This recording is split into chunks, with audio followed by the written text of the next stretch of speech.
Before you scroll away, listen, because this frontier mystery sounds like a tall tale until the last detail snaps into place. If you like historical stories from the old borderlands, subscribe now.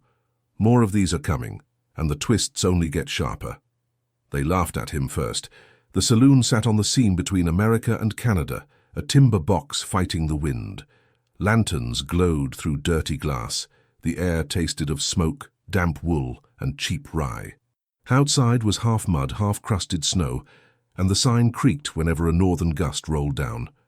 The miner sat alone at the far end of the bar, taking up as little space as a man could. Quiet hands, quiet shoulders, a face scoured by stone dust and long distances. He warmed his palms around a tin cup and watched the room like someone waiting for the sudden crack. That was the contradiction that bothered them.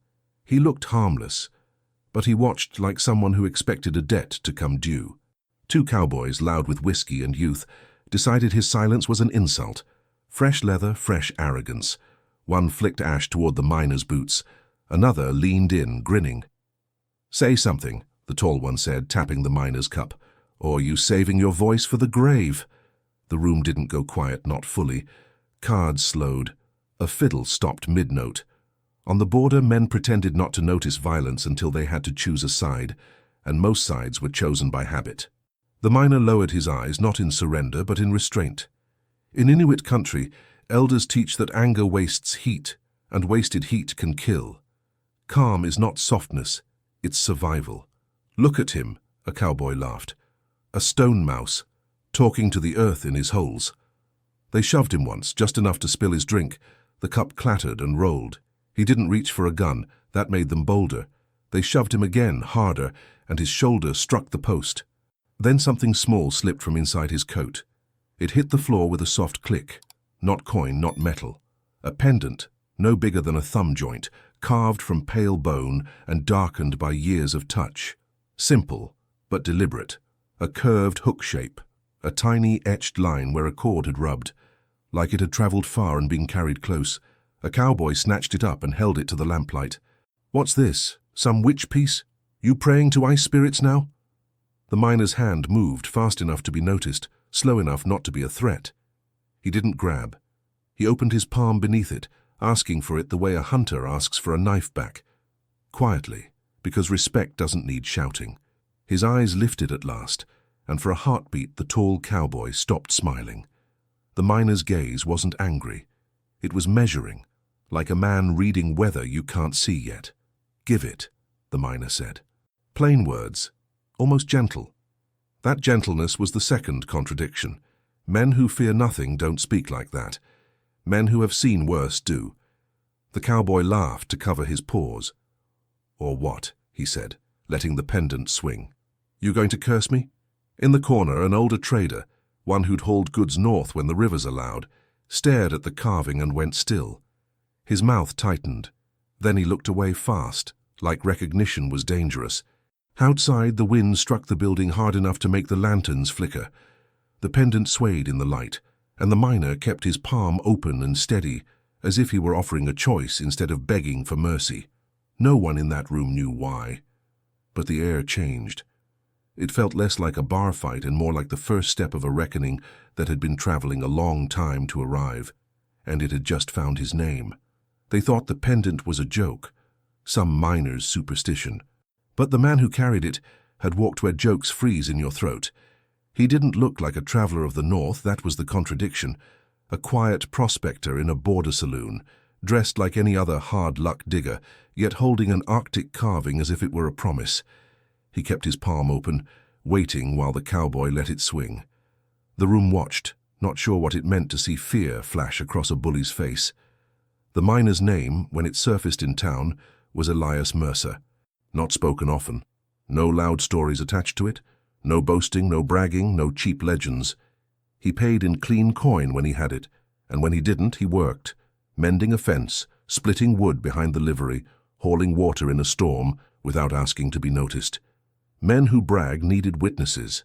Elias seemed to prefer the opposite. That preference wasn't shyness. It was discipline. He'd come south along routes most men only traced with a finger on a map. Down the Mackenzie waters when the season allowed, then overland to the long river roads, then east and back again like a needle sewing two countries together. He knew the trading posts by the smell of them: seal oil and wet canvas, tobacco and iron, smoked char and dog hair drying near a stove. He knew where a man could cross a river without losing a horse, where the ice sang under weight, where the wind cut clean, and where it dragged like a saw. He never talked about it because talk was expensive up there. In a blizzard, words turn to panic fast. You learn to watch instead. The Inuit hunters he'd traveled near, sometimes with, sometimes at a respectful distance, moved with that same economy. They wasted no motion, and they wasted no anger. When they shared food, it wasn't charity. It was the rule that keeps a camp alive. When they went quiet, it wasn't fear. It was listening. Elias had learned slowly to do the same. In town, people assumed he was simply unsociable. They didn't see the habit behind it. Never sit with your back to a door. Never let your hands drift away from what matters. Never let pride make you loud. Pride gets men killed on the frontier. So does loneliness, unless you know how to carry it. The truth was, Elias had been loud once. Years ago, in a different place, he'd laughed too hard, drunk too deep, and chased trouble like it owed him a thrill. It ended the way it often ended. One friend in the ground, another in irons, and Elias waking with blood on his knuckles he couldn't account for. After that, he chose a life where his hands stayed useful and his mouth stayed shut. He went north to disappear, and for a while it worked. The North doesn't care who you used to be. It only asks if you can respect the land and the people who understand it. Elias learned to barter without cheating, to accept a glance as an answer, to step back when a dog team needed room, to never mock a ritual you didn't understand. And he learned that kinship there isn't always written on paper. It can be forged in danger, sealed by shared breath, and remembered by an object small enough to hide in a coat. In the saloon, the cowboy finally dropped the pendant into Elias's open hand, like it burned. Elias closed his fingers around it and breathed out once. The older trader still wouldn't look at him, but his knuckles whitened around his glass, because he recognized the carving, not as decoration, but as a marker. And outside, in the wind's brief lull, something else moved past the frosted window, a shadow low and steady, as if the night itself was traveling on purpose. Most men in that saloon thought the Arctic was a rumor, white nothingness where stories get exaggerated because no one can check them. Elias knew better. In the North, the land doesn't care what you claim. It only answers what you are. Months earlier, he had been pushing alone along a portage line where the river narrowed and the spruce thinned, hauling a small sled behind him. A whiteout swallowed distance until even sound felt muffled. He kept moving by memory and by the feel of wind on his cheek. Bad weather that could turn honest travel into a death sentence. That was the contradiction of the North. Everything looked empty, yet it was crowded with rules. Don't stop too long, don't sweat, don't panic, and never assume you're alone, because sometimes you're being watched by eyes that understand this place better than you ever will. Near a bend where the ice had cracked earlier in the season, he saw a shape half buried against a drift. At first, he thought it was a dead caribou. Then the shape moved, slow, stubborn, refusing to quit. A man. Wrapped in torn cloth and frost, ribs rising like a bellows that didn't have much fuel left. Lips split, eyelashes iced over, hands bare and clawed by cold. Elias should have backed away. On the frontier, a stranger can be a trap.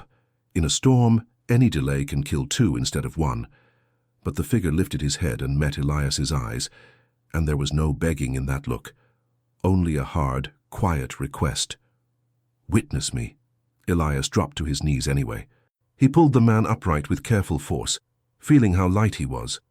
He poured warm tea into the cap of his flask and held it to the stranger's mouth, slow and measured.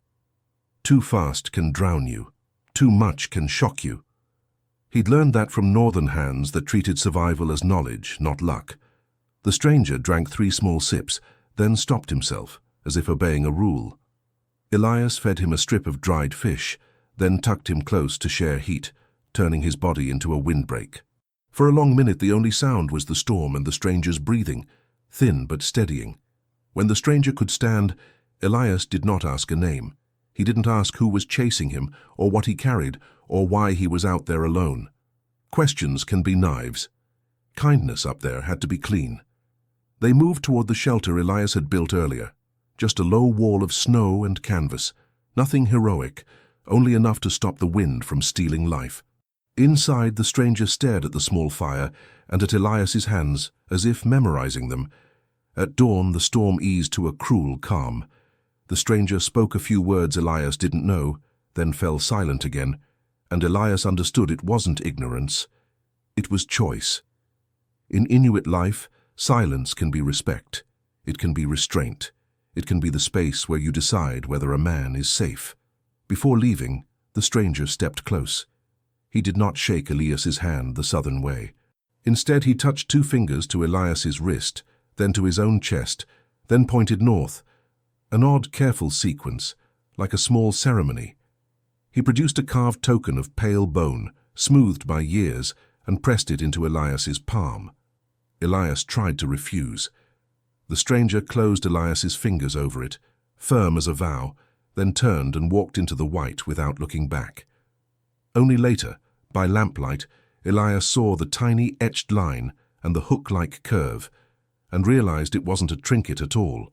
It was a marker, and beyond the tree line a distant bark of dogs carried over the ice, answered by another call farther away, as if the north itself had just taken note of his name. Trouble never announces itself with a trumpet on the border. It drifts in like snow, quiet at first, until you realize the weight on the roof is enough to cave it in. Elias tried to return to being invisible. After the whiteout and the token, he took a narrow claim in the low hills outside town, and worked it the way he'd learned to work the north, steady, unsentimental, patient. He didn't drink much. He didn't gamble. When men asked what he'd seen along the northern routes, he shrugged as if the question cost too much breath. That restraint became the contradiction everyone noticed.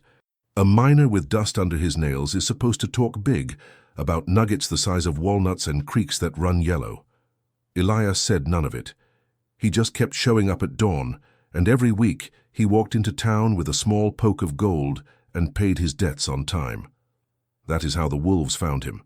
They called themselves the Bracken Crew, cowboys and drifters who did work for whoever paid, running men off land, shaking down wagons, turning fear into income. They rode in with spurs ringing and gun belts polished like church silver.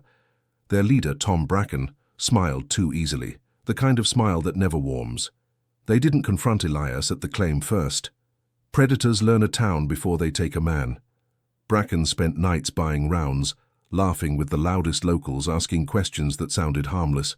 Who's striking color? Who's alone? Who has no kin in town? Who does the sheriff owe? Sheriff Harlan Kett had a badge and a tired face, but the law in this place was thin as candle smoke. His office smelled of cigars he couldn't afford. When Bracken visited the jailhouse, Kett didn't stand like a man defending order. He leaned back like a man waiting for his share. Elias read it the way he read weather. In Inuit camps, survival is shared: food, labor, watchfulness. Because one weak link can cost everyone. Here, the town had the opposite rule: keep your head down, let the strong eat first, and call it not your business. A few men met Elias's eyes in the street, then looked away as if looking too long might paint a target on their own door. The first message came as a business offer. Sell, written on torn paper and delivered by a boy who wouldn't meet Elias's eyes.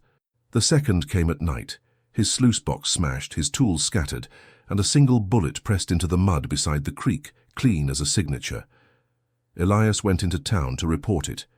Sheriff Kett listened with a bored stare and a hand that never left the desk drawer. Hard country, Kett said. Things happen. Maybe you made enemies. Elias didn't argue. He thanked the sheriff and turned to leave, and Bracken was there outside, waiting in the sunlight like he'd been invited.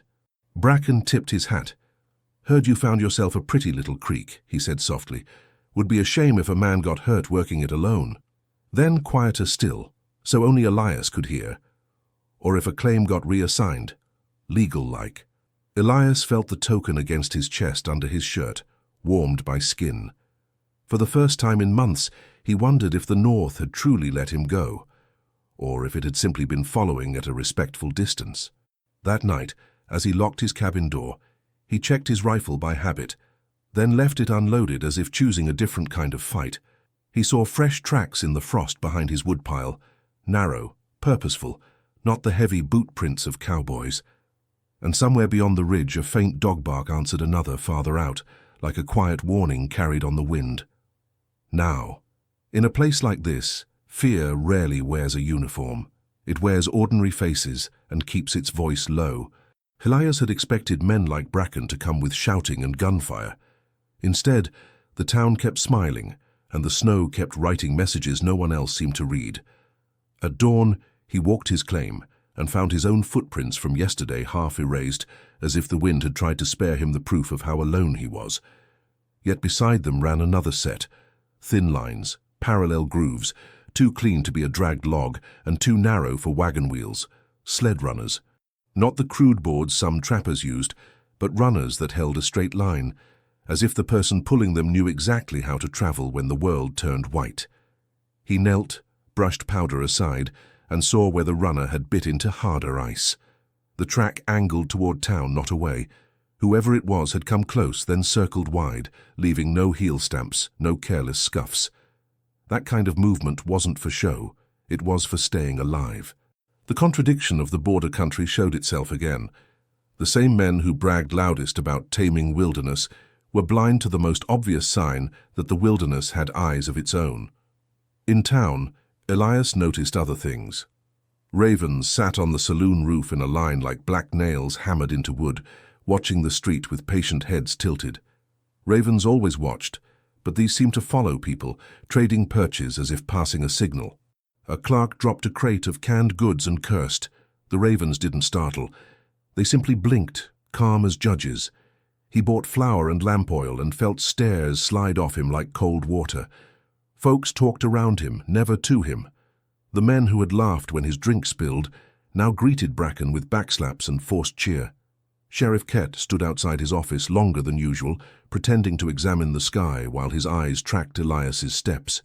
On the edge of the market, an older woman, Métis by her braids and the way she wore her scarf, caught Elias's sleeve as he passed. She didn't speak at first, just held his arm lightly, the way you stop a man before he walks onto thin ice. Then she nodded once toward the northern road and whispered, "When you hear nothing, listen harder."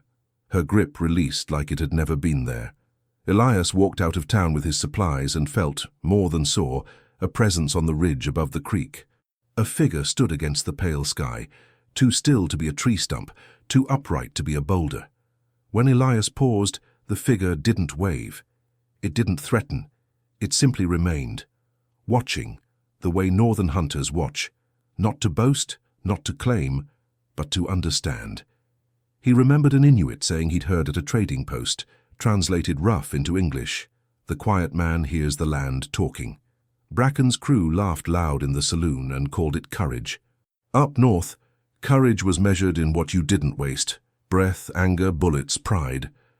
That evening, as the sun bled out behind the pines, Elias found a small bundle tucked beneath his door latch: dried char, a strip of seal fat wrapped in cloth, and a short braid of sinew cord. No note, no mark. Just an offering placed where only he would notice. In the north, sharing food wasn't romance. It was a law older than flags. His hands froze on the latch, not from cold, but from meaning.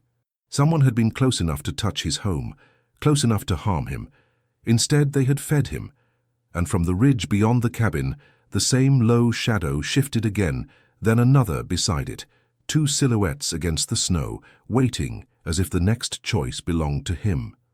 Elias slept lightly, the way men sleep when they've learned that silence can be louder than gunfire.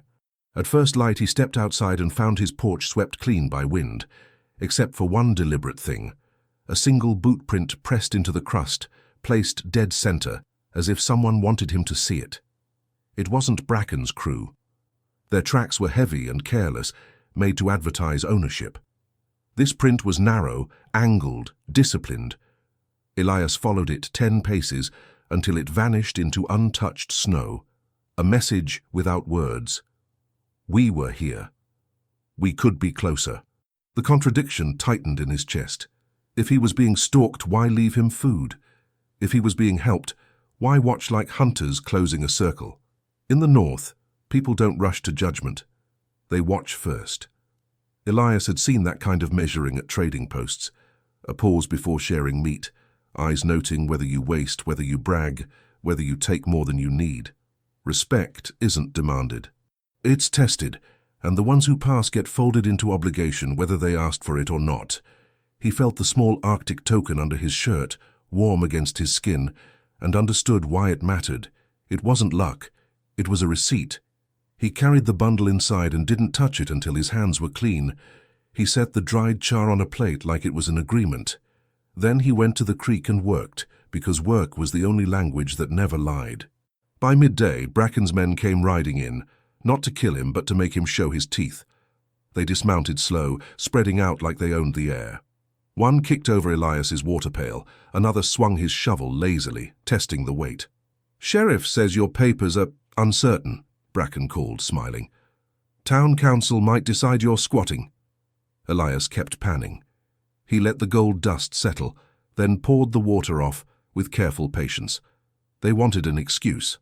They wanted the story where the miner draws first, so they can call it justice when they bury him.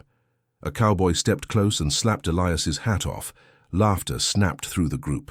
Heat rose in Elias, hot, fast, dangerous.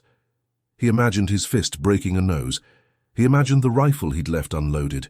He imagined how quickly it would become a town tale. He attacked, they defended. Instead, he bent down, picked up the hat, wiped it on his sleeve, and set it back on his head with a steadiness that felt almost unnatural. He remembered a rule taught in rough English up north. Don't let anger steer the sled. The dogs will run it into the dark. Bracken's smile thinned. "No fight in you at all?" he asked. Elias met his eyes. "Not for you," he said, and returned to his pan. A stone clacked against the creek bank. Then another. Bait. The cowboys kept throwing, trying to snap him into something ugly. Elias didn't move. He sank his attention into the rhythm of water, the weight of gravel, the patience of gold. Up on the ridge, a raven croaked once, sharp as a knife. Elias didn't look, but he felt it, the sense of witnesses. Bracken leaned forward, voice soft now. "You don't belong here, Mercer." Elias didn't answer. He simply lifted the spilled pail, filled it again, and set it down as if nothing had happened. In that small refusal, he understood the truth. This wasn't only Bracken's game. Someone else was watching to see whether he would become a killer when it was easy. As the riders turned away, one of them glanced nervously toward the tree line, as if he'd heard something the rest pretended not to hear. A distant bark answered by another farther out, closing the space between town and snow. They waited until the whole town could see.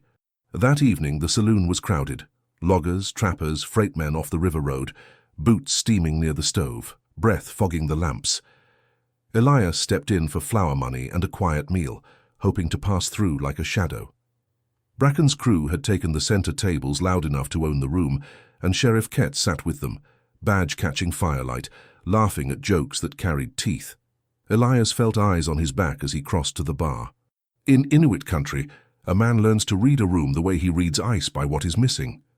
Too many smiles, too few blinks, the fiddle player's hands hovering over strings, unsure whether to play. "Miner," Bracken called. "Come share a drink with honest men." Elias didn't turn. He placed his coins on the counter and asked for stew. A simple choice, and that was the problem. They wanted him to choose their stage.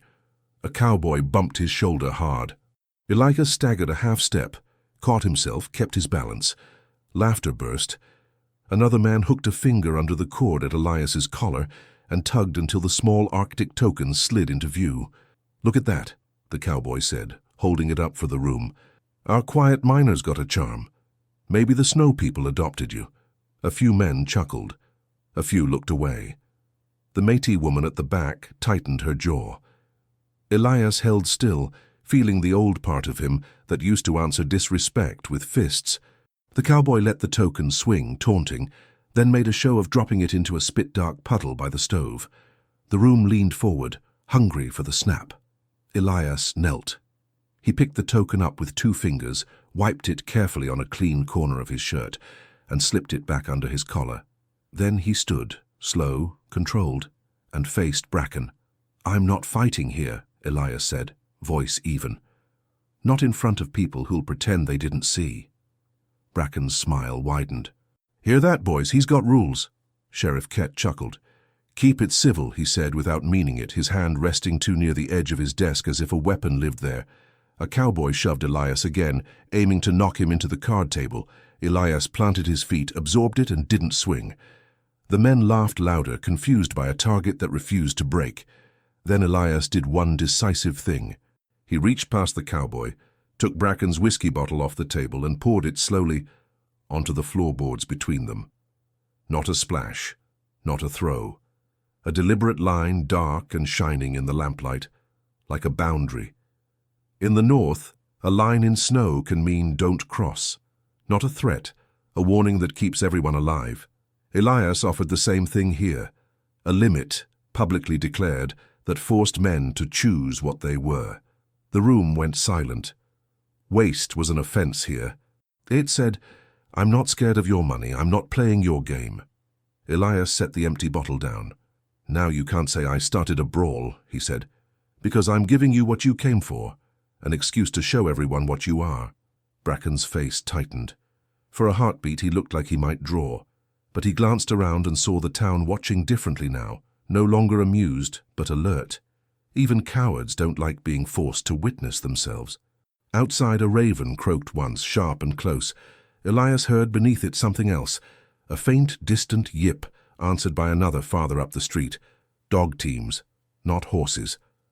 Bracken leaned in, voice low. "You think someone's coming for you?" Elias didn't answer. He simply stood there, calm as packed snow, while unfamiliar silhouettes gathered beyond the frosted windows. Quiet figures on the edge of lantern light, waiting to be seen. The yips came again, closer, then stopped as if someone had lifted a hand in the dark. Through the frosted panes, lantern light caught sled runners and the low, steady shapes of dogs standing still, ears forward. No shouting, no show, just presence. The saloon door opened, and a blade of cold air sliced through smoke. A man stepped in wrapped in heavy wool and caribou hide, hood rimmed with frost. Two others followed, moving with that balanced economy you see on sea ice, as if the floor itself might shift. Faces weathered by wind, eyes calm and unreadable. Not lost travelers. Envoys. A murmur rippled through the room. Bracken's crew sat up straighter. Sheriff Kett's laugh died in his throat. Even the fiddle player's bow hung in the air, waiting. The first man approached the bar and set down a small bundle wrapped in skin. When he opened it, a tiny flame appeared, an oil lamp wick sheltered in a shallow stone cup. A qualic. The light was small, but it carried a meaning every northern traveler understood. Warmth isn't owned, it's shared, or it's lost. The envoy spoke English carefully, each word placed like a step on new ice. "We came on the North Trail," he said. "We heard a name carried here." His gaze found Elias, as if the room had turned into open tundra, and Elias was the only landmark. Elias kept his shoulders loose. "I don't know you," he said. The envoy's mouth softened, almost a smile. "You know our ways without our words." He drew out a second carving, pale bone darkened by touch, nearly matching the one Elias wore. Two pieces of one story. He held it up so everyone could see. "This is not a charm, it is a marker." Bracken scoffed, trying to push the air back into his control. "A marker for what?" "For duty," the envoy replied. "When a life is saved in whiteout, a debt begins. Not money, breath, heat, the right to keep walking." Elias's fingers went to the token under his collar.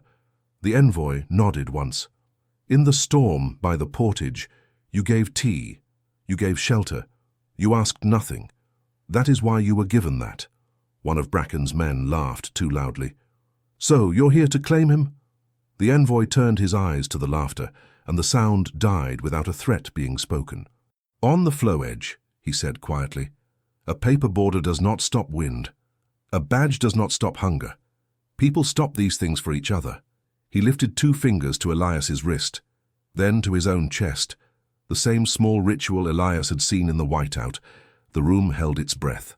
"Blood, brother," the envoy said, using the closest words he had. Not for a story, not for show, because you carried another man's life when you could have walked away. Elias swallowed. He never told me his name. He did not need to, the envoy answered. Names travel in deeds. He came home, he spoke of you, and our elders heard. His eyes flicked to the wet line of spilled whiskey on the floorboards. We also heard you refuse the easy fire. Bracken's smile thinned. Are you threatening us? The envoy shook his head once. No, we are making the room honest. Around them, townsfolk looked away, then back, realizing silence could be an oath. He pointed gently at Elias. If harm comes to him, the debt does not vanish, it returns. Not fast, not loud, it returns the way winter returns, certain. Outside, the dogs shifted as one, as if hearing a command no one else could hear. Bracken stared at the Kulik's flame like it was a signal. And in that moment, Elias understood the true danger of being protected. The men who wanted his claim would have to decide whether to steal gold or steal a life from people who never forgot what they owed. The saloon stayed quiet in a way Elias had only heard on the land, when a storm pauses and everyone listens for what comes next. Bracken's men shifted in their seats, hands near belts, but no one drew. The envoy kept the Kulik steady on the bar, its small flame refusing to tremble. Sheriff Kett cleared his throat. Now there's no need for law, the Métis woman cut in from the back, because you sold it. A few heads turned. Kett's cheeks reddened. He opened his mouth, then closed it. In a frontier town, reputation is currency, and his was suddenly being counted aloud. Bracken forced a laugh. Everyone's getting sentimental. We're talking about a claim, not a life. The envoy didn't raise his voice. A claim is land. A life is what makes land worth walking. He looked at Elias. In our camps, if someone takes more than their share, the elders do not need blood. They need truth. They ask, they listen, and they make the taker carry the weight back. Truth, that was the weapon Bracken couldn't dodge. The older trader who had recognized the carving finally stood. I know that token, he said. I've seen men protected by it. He pointed at Bracken. You've been taking fees from every wagon that crosses your line. You've been paying the sheriff, and you've been using that badge as your receipt. Kett slammed a palm on the table. Lies. But the room had shifted.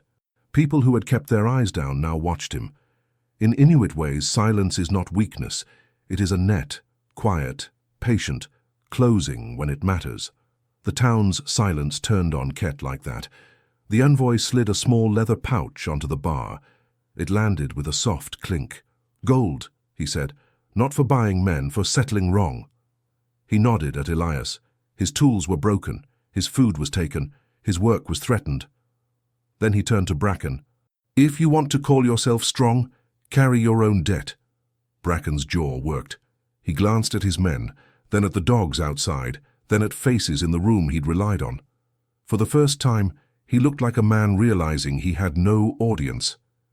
Elias spoke at last. Return what you stole, he said, and leave. No shooting, no graves. Just gone. It sounded too simple to be power, until Bracken understood the trap. If he refused, he'd be the man who started blood in front of witnesses and a badge he'd already stained. If he accepted, he'd be a coward in the only language he knew. He accepted anyway, because fear teaches even the proud to bend. Bracken nodded once, stiff. Tools, he muttered. Supplies. All of it. He looked at Kett like a drowning man looks at shore. Kett didn't move. Two townsmen stepped forward, men who'd been quiet for months, offering to escort Bracken's crew out at first light, not as a mob, but as a line that wouldn't break. A different kind of justice, not the quick thrill of violence, but the slow, public stripping of a bully's power. The envoy lifted the Kulik and pinched the flame out with practiced care. Heat is precious, he said. So is restraint. Bracken's men filed out, eyes down. Sheriff Kett stayed seated, suddenly small, and as Elias finally took his stew to go, he felt the token against his chest like a new oath. He also knew humiliation breeds revenge. Outside, under the lanterns, the dog team stood ready. The envoy paused beside Elias, close enough that only Elias could hear. Debts travel both ways, he murmured. Tonight was payment. Tomorrow may be another account. Across the street, in the shadow of the livery, someone watched the Inuit line up and depart. Someone who didn't look afraid at all. Morning came hard and pale, the kind of light that makes a town look unfinished. Frost clung to every board, every rope, every thought. Elias stepped out of his cabin and found his tools stacked neatly by the door. Shovel, pick, pan, cleaned, oiled, repaired.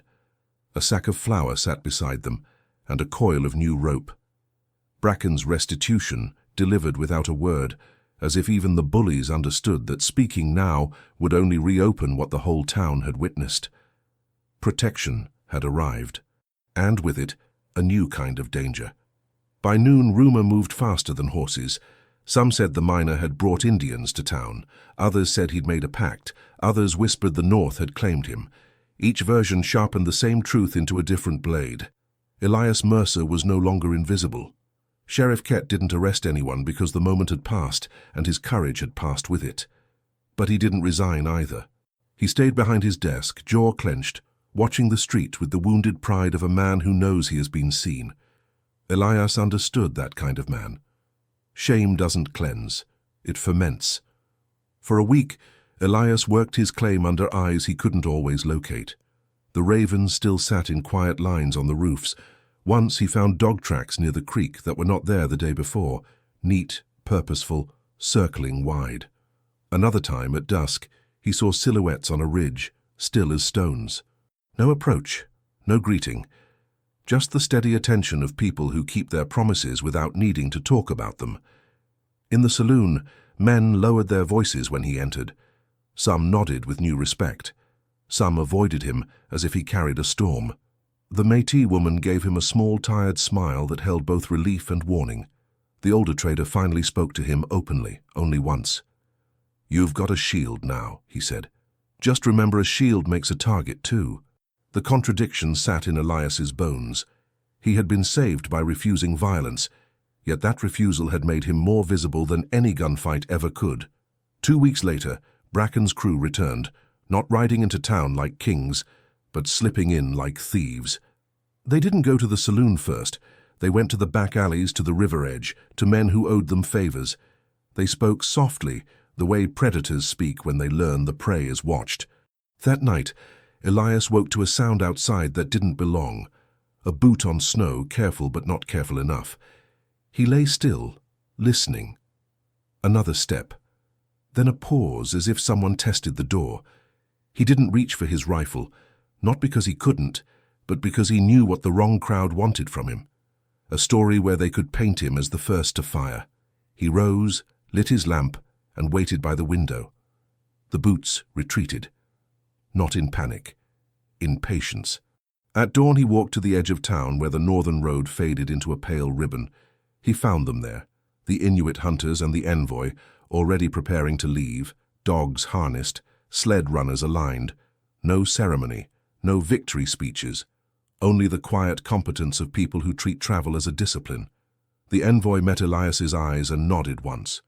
In that nod lived a whole language, the debt acknowledged, the bond confirmed, the promise continuing. Elias wanted to ask what would happen next, but he understood the northern answer would not be a speech. It would be presence or absence when it mattered. He touched 2 fingers to his own wrist, then to his chest, returning the gesture. The envoy's gaze softened, approving. The dogs leaned forward, eager. A soft command in a language older than the border, and the team moved. The sled glided, leaving crisp lines in the snow that caught the early light like writing. Elias watched them disappear into the white, silent as breath in cold air. Then he turned back toward town and felt for the first time how heavy a promise could be. Protection was real. So was the mark it left on him. On the ridge above the road, ravens lifted as one and circled, black against the bright morning. Elias followed their flight until it vanished. He wondered how many other lives on this frontier were held together by unseen bonds, by debts paid in silence, by kinship born in storms, by allies no map ever bothered to name.